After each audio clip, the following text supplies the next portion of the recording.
Welcome everybody back to the House Senate Conference Committee on S.127, the Omnibus Housing Bill.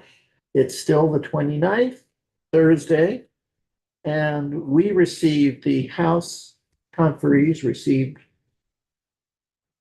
from the Senate conferees a response to our response, and now the House is going to go over our response to your response. Tennis. So you want to bring it up? Let's do it. John Gray, Office of Legislative Counsel, hopefully clear here. So again, like earlier today, the changes you're going to see highlighted are changes against the last draft. So these will be changes against the Senate proposal.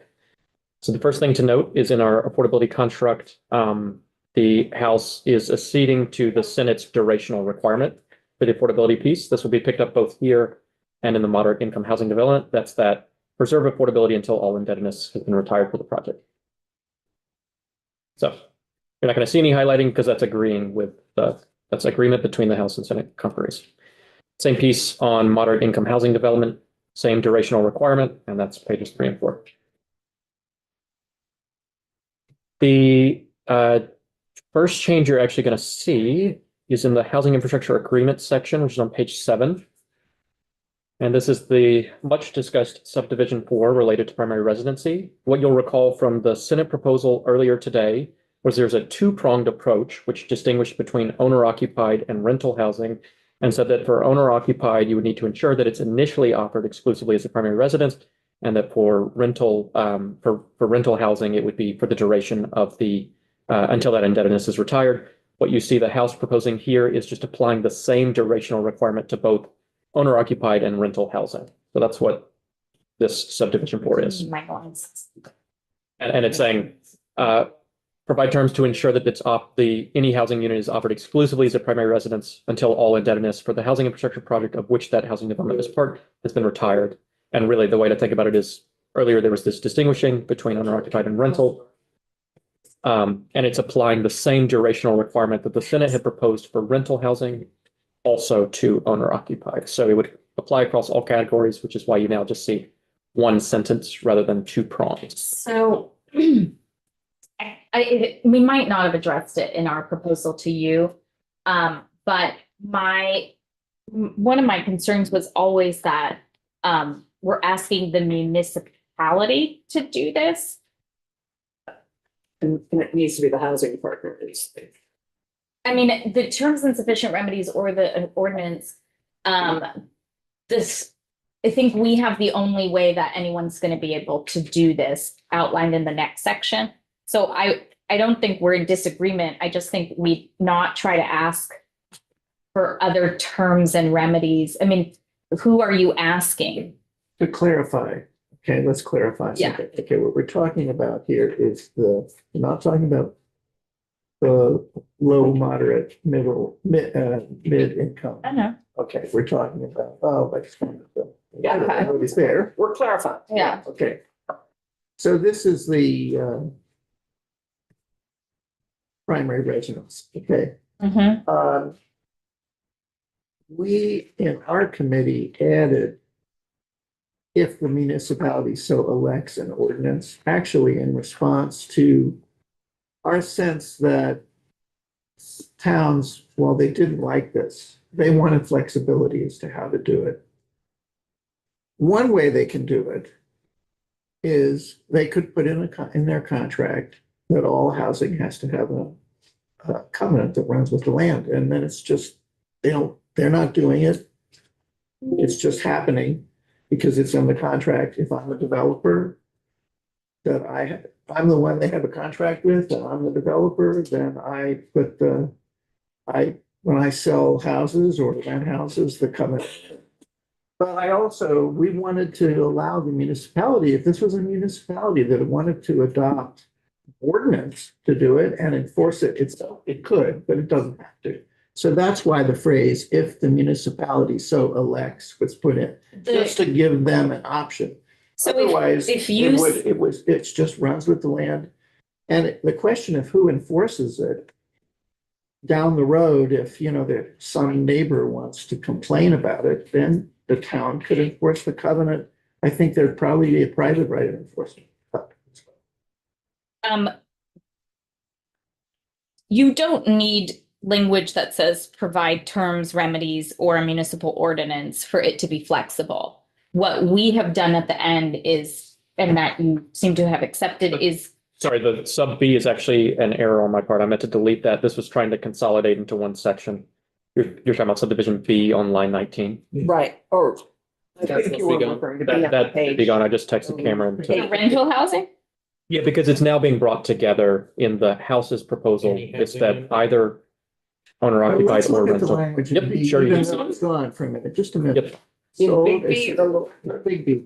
It's sold and offered. I know we're saying it's gone, but I still want to look at your line. I'll take back it this way. It's offered exclusively. Has been retired, It's the proviso. provided that this condition is satisfied. The One thing we could do here. Could you go back up? Yes.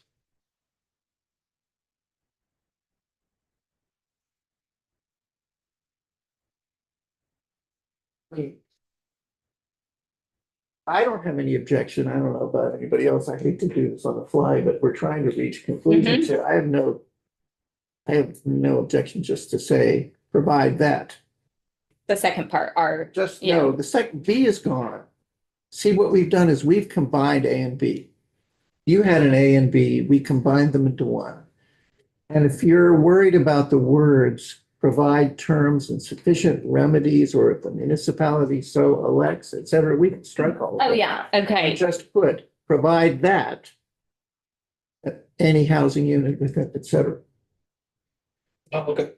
But within the structure, it's a housing infrastructure agreement, Yeah, right? That clearly identifies who is the developer. And that within that agreement, it's right. providing It's within terms. the agreements, provide that. Mhm. Yeah. Yeah. And if you, I mean, I suggest, but it's not critical to me that you keep the condition is satisfied by a landlord certificate or homestead declaration, because that's currently the only way we know. I don't think it's a good idea to let a neighbor As a follow primary residence, all. the town. But that's It's on the next page. the next. If B is, What? leads over to the next page, That, top of the page. this is what we do right now in the property transfer tax to ensure something is not being used exclusively as a second home. This is the only way we have to know that something's not a second home. So you would add to the paragraph above. Mhm. Let's go back again. So are you, We would add, I'm sorry. go no, I ahead. was just gonna say, I think you're trying to say the sufficient remedy is the end of B. Yes, So we could, I'm just trying to language Because we this. could We combine. could just combine them and Yeah. say, after the semicolon, then go back, we could put. Provided that this condition should They be provide this satisfied. condition may be Right. satisfied. Are Yeah. you with me, John? Oh, yeah. He's way ahead. so take just the highlighted language, the bulk of the highlighted language and add the. Did you want to make the change to the first clause there? So it would just be provide that any housing unit within the housing development be offered exclusively as a primary residence, et cetera, provided that this condition shall be satisfied by. Maybe set, I would say may. Right. Works either way. Works. Yeah. Yeah. I like Mays. I'm happy with may. Right. I think that would be, that answers our needs. Okay. Okay. Yeah. So just write it down. Our first. Let somebody point of who's my agreement. official memory remember this. Spoken.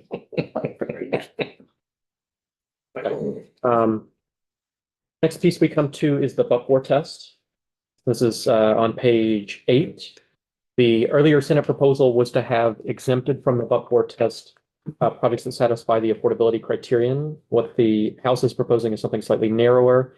You'll note that the affordability criterion includes both affordable housing developments and moderate income housing developments. This is saying we could exempt those that are affordable housing developments, so not the moderate, but it would exempt from the Buckmore test those that are affordable housing developments.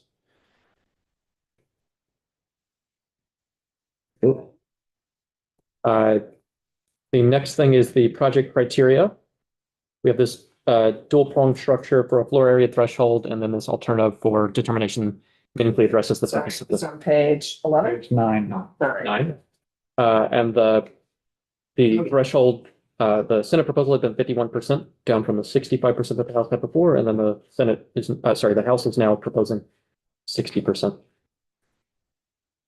And I'll just add that we really, I mean, our intent here, I guess, I'm probably even wasting my vote since it's obvious. Our intent is really to make sure that it's mostly housing. But the two, paragraph, subparagraph two, we felt really gives enormous flexibility. And so that's our, we're afraid that 51, it's, like, it sounds like it's commercial. It could be used just as easily commercial as housing, and we didn't want to say that. So 60 plus the flexibility, that's what's behind our proposal.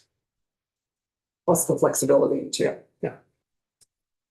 I just point out, you can have a commercial downstairs and a residential upstairs, and that's probably going to be common in rural areas. Back With the second provision, not a hill that I. Yeah. Okay. Right All now. Okay.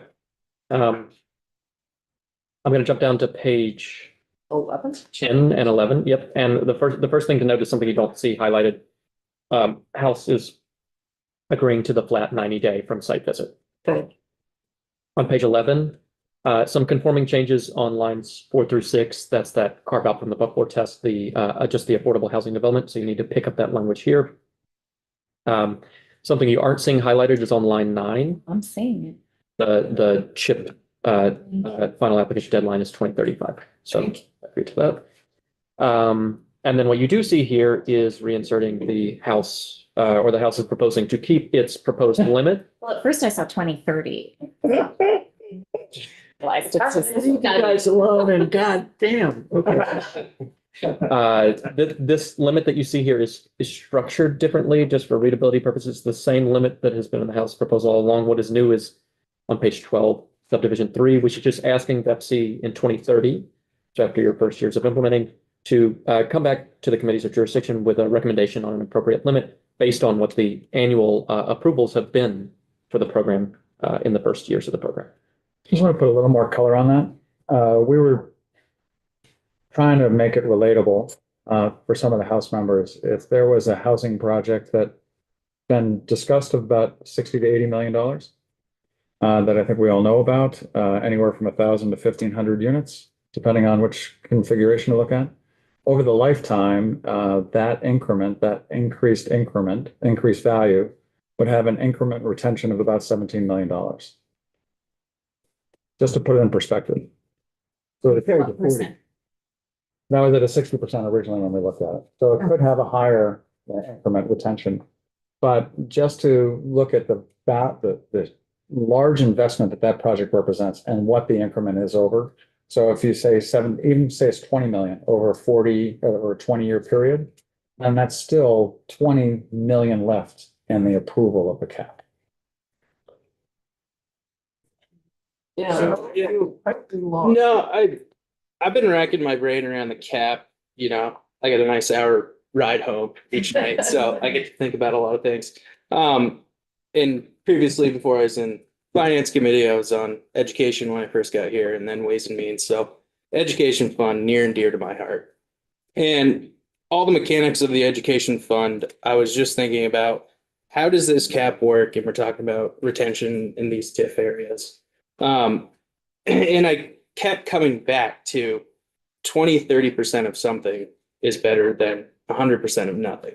So I always kept coming back to that. And I'm thinking about, if you get past the but for that, these developments wouldn't come to fruition without this financing, that we wouldn't have the housing where people can move to Vermont, work in our jobs that are open, and, spend money on our stores, spend money on our restaurants, buy cars and trucks.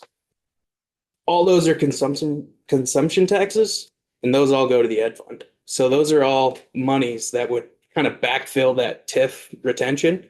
And I just feel like we shouldn't limit the growth of housing based on the cap. So that's kind of where I am when I was trying to figure out 40, 50, 60, no cap, is that there's other parts that are in play with the consumption taxes in the ed fund. And like we saw in the chart yesterday, is that the ed fund actually got $160 million that wouldn't have been there if it wasn't for CHIP.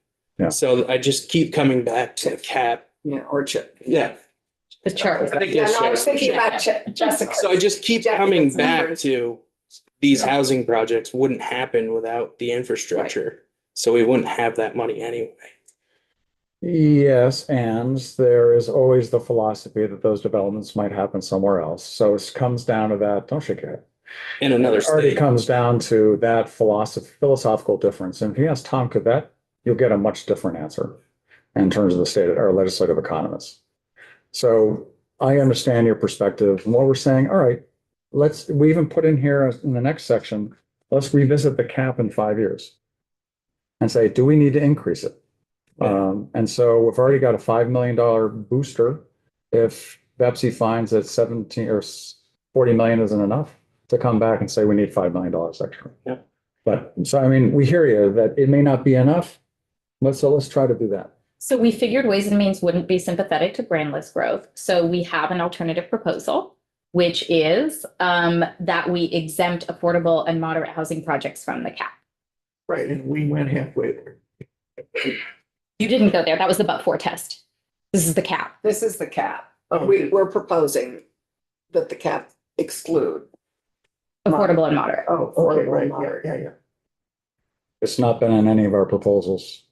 What does that any of the mean? decisions.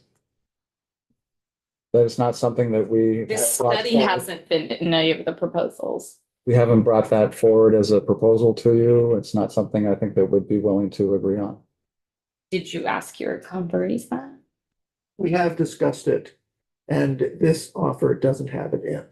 We're really at the point now where we all know what everybody's thinking, and we thought about this and talked about it, and in this offer, it's not here. So in this offer, you're offering a Yeah. revisit I in know. 5 years. I know, and we had taken out the cap every time. So we're Yeah. trying to offer a You're saying- very halfway You're position. saying you could live with a cap If you with these exclude kinds of it. things if we exclude. Right, Okay, exactly. all right, that's really valuable to know. Thank you. Right, that's, I thought, well, actually, we haven't shared that Okay, yet. but well, We hadn't shared that. No. apparently we're all sharing things that we hadn't quite This is decided. why to we have a share. 3 o'clock. That's okay, we're now, you're asking more by hand.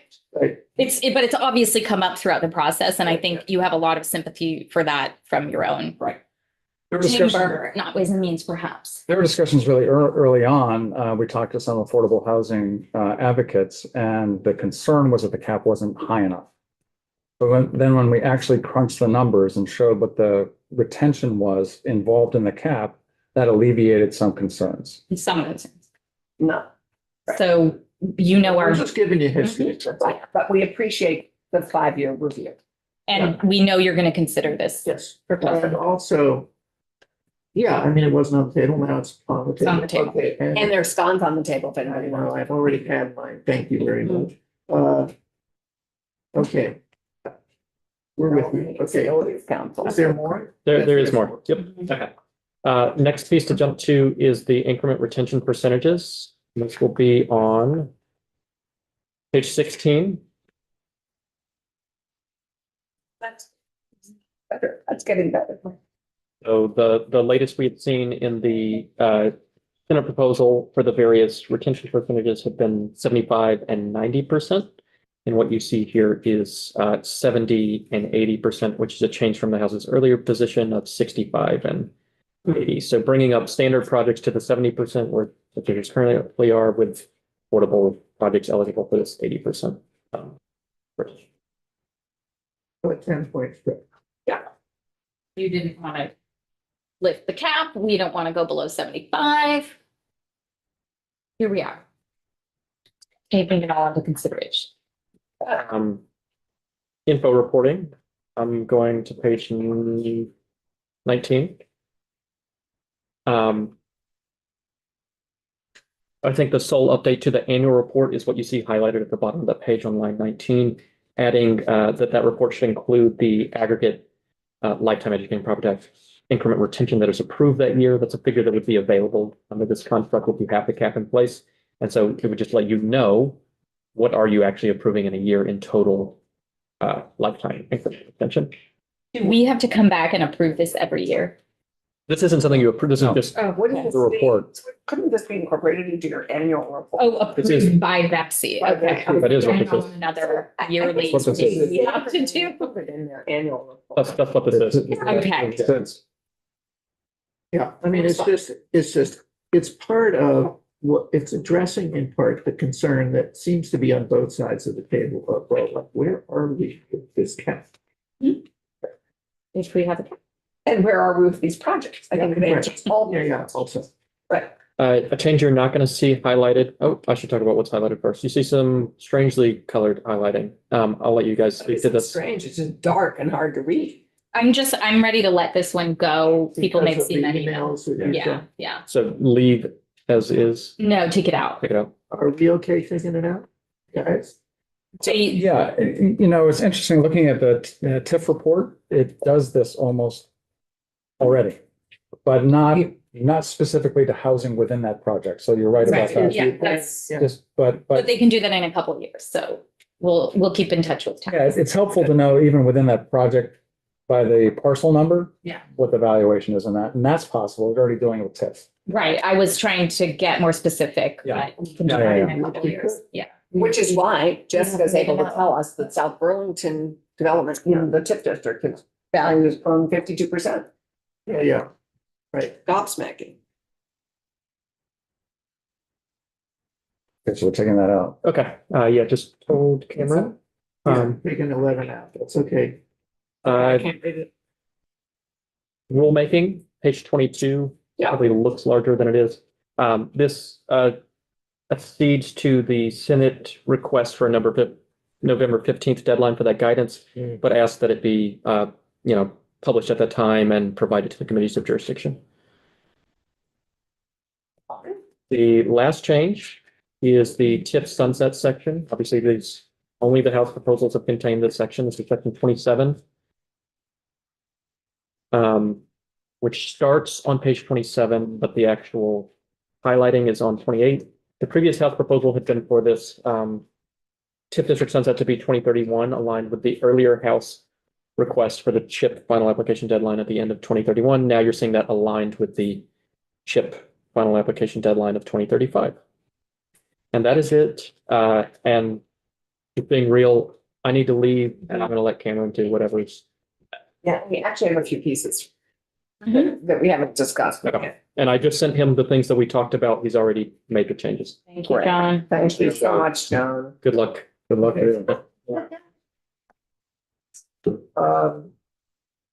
What are you, without going into them yet, because I'm gonna manage our Mhm. time. What do you guys want to talk about? On this or everything else? I think we just want to make sure we go through the new language that Cam is going to present, which we didn't actually have time to do before. And, right, and then I think we probably need to talk. Well, do you want us to list out the studies, the Okay. Right. the I just municipal want to say, appeals? number one, Yeah, we we'll go along with you on just postponing the whole appeals. Okay? Thank you. Two, I regret, it's with real regret, I have to say, at the moment, enough complexities have emerged with the universal design study that I don't see resolving the timeframe we're talking about, which is immediately. It's really regretful since it was in all our bills in the budget everywhere, but there have emerged problems, which I do not see resolving today, and I think we are at the end. I want to resolve things today, so I think we're gonna have to let that go. I would just say if Elizabeth is watching, there's an open seat on the access board for Division of Fire Safety. It really does look like the constitution that she wants, and I would hate something else to be happening. So There are other things happening too, which Mhm. is what is influencing me, Right. so yeah, let's just say There's a for lot of now, cool stuff don't. happening. Okay, Yeah. I great regret. The heart of the sausage, okay. Right. Uh, And so that's, Elizabeth and Mike are in touch, which is good because there is an opening on that. okay, so I don't know how, maybe the BAA, I'm not sure what we're gonna. Okay, Will be Uh, $15,000 extra. yeah, right, yeah. So. The TIF sunset is out, sorry, can we? Tip Sunset is 2035. They Oh. moved the TIF sunset to 2035. We made it, kept it coterminous. We moved all the sunsets to 20 from. Oh, sorry, I missed that part. 2035. Thought that was good. Okay. We thought, okay, Okay. well, we'll have a Okay. conversation. So now, do you want, is there language, given what I just said?